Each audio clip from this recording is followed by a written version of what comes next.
Just in time for Valentine's Day, I'm going to show you how to make these sugar cookies. And the best part, we don't even need to chill this dough. Got you hooked now, don't I? Let's get started. To a bowl, we're going to need 1 cup of softened butter. It doesn't matter if it's salted or unsalted. I'm using salted. Add in 1.5 cups of sugar and 3 eggs. Beat everything together. I suppose you could beat the butter and the sugar separately from the eggs, but who has time for that? Next, we're going to add in 1 teaspoon of vanilla, half a teaspoon of salt, 4 teaspoons of baking powder. Yes, that's 4 teaspoons of baking powder.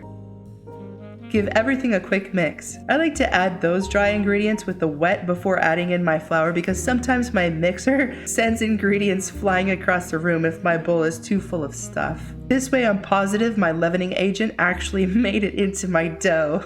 To the bowl, we're going to add in 4 cups of all-purpose flour. This is the important part. Normally you would spoon your flour into your measuring cup and level it off and add it to your bowl. For this recipe, you need to scoop your flour out with your measuring cup, level it off, and add it to your bowl. Scooping packs your flour into your cup a bit more than spooning it in does. We want that for this recipe. But don't go crazy and pack it into your cup like you're scooping out ice cream. That's too much. Just a nice normal scoop and level. Carefully turn on your mixer and mix that in. Okay, your dough should look something like this. You do not need to chill this dough. If you really want to, that's fine, but you don't have to. I've sometimes thrown it in the fridge overnight because I just didn't have enough time to bake it, but I wanted to make the dough. If you're in that situation, go ahead and just toss it in the fridge. When I work with this dough, I like to use half of it at a time. So here's half of the dough. To a lightly floured work surface, we're going to shape our dough into a circle, pat it down, lift it back up, and then lightly flour the work surface one more time before we roll this out. I like to keep my dough about 1/4 inch thick. Keep in mind, the thicker you go, the more hoofier it'll be, if that makes sense. Today I'm going to make some X's and O's plus some hearts. I do periodically dip my cookie cutter in the flour and shake off the excess. To remove your cookies from the work surface,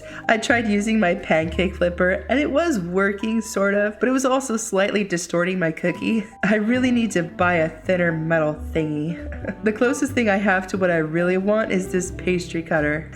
So that's what I ended up using and it worked great.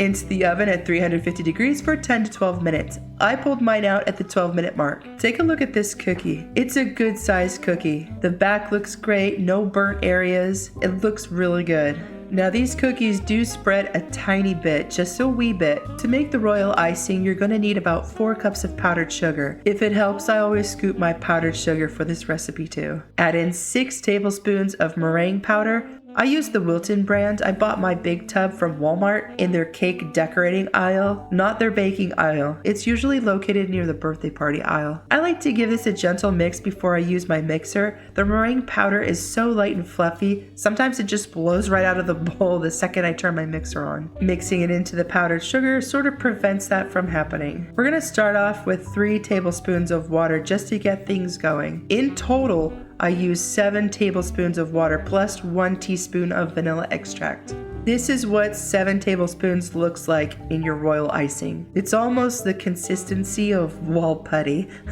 if that helps. Take your wall putty and divide it into however many colors you want. I'm keeping it simple today and I'm going with red, pink, and white. To color my icing, I'm using gel food coloring. AmeriColor is my go-to absolute favorite brand to use. I bought a 12-pack of assorted colors off of Amazon and I couldn't be happier. This brand on the left I purchased from Hobby Lobby because I ran out of my red in the AmeriColor brand. After having used this product for the first time with this project, yes, in a pinch I would definitely use this brand, however, I still prefer the AmeriColor. To your icing, add in a squeeze of gel food coloring. Give that a mix, and if you're happy with the color, take a sandwich bag, cover it, and set it to the side. This is to make sure it doesn't harden while we mix our red. Same thing, add in a squirt of gel food coloring and mix. When it comes to royal icing, there are 2 types of consistencies I like to use for my cookies. One is a pipeable consistency, which reminds me of a toothpaste consistency. and the other is a flood consistency, which I use to fill my cookies, and that almost looks like shampoo or conditioner. This is what flood consistency looks like. Now that we're ready to decorate our cookies, I'm going to quickly show you my setup. Here we have some Valentine's Day sprinkles. I like to have plenty of toothpicks on hand. These are my flood icings, and these are my piping icings. I like to keep these tips down on a lightly damp paper towel. This keeps the tips from drying out and getting gunky. I am decorating these on the next day. I ran out of time and I couldn't decorate on the same day. I had to store my cookies in 2 1-gallon Ziploc bags because Jonah's still holding my portable cookie container hostage. I'm not going to decorate all of these on camera, just 3 or so you can get an idea of how I do it. We'll start with this X. I just want to make it clear to everyone, I am by no means a professional baker or cookie decorator. I learn as I go. My skills are average at best, so be easy in the comments section. For the piping icing, I'm using a number 2 piping tip and a 12-inch piping bag. I purchased the piping bags, coupler, and the tip from Hobby Lobby. For my flood icing, I'm using a standard squeeze bottle I picked up from the decorating aisle at Walmart. Also to note, this is real-time speed. I haven't sped it up or anything. There are a lot of icing videos on YouTube, and I don't know, I feel like most of them have been sped up. Either that or I just can't decorate nearly as fast as they can. But as you can see, I pipe out my outline and then go directly to flooding the cookie. I don't wait for anything to set. Then I take my toothpick and gently swirl it around in a circle. This helps move the icing around to the places I need it to fill. I also use it to pop any air bubbles. Again, I don't wait for it to get tacky if I'm applying sprinkles. I just get straight to it. I'll speed up this O for you. Let your icing dry for 4 to 8 hours. Some people like to leave them out on the counter overnight, but I feel like that might be too long. I don't want my cookies to dry out, and I feel like 8 hours is plenty of time. I will insert an ingredients list right here for those of you that want to make this. If you have any questions, let me know in the comments section and I will try to answer them as best I can. I hope you enjoyed today's video. Thanks for watching, and if you like this video, I hope you give it a thumbs up. Don't forget to subscribe so you don't miss out, and I'll see you all in the next video.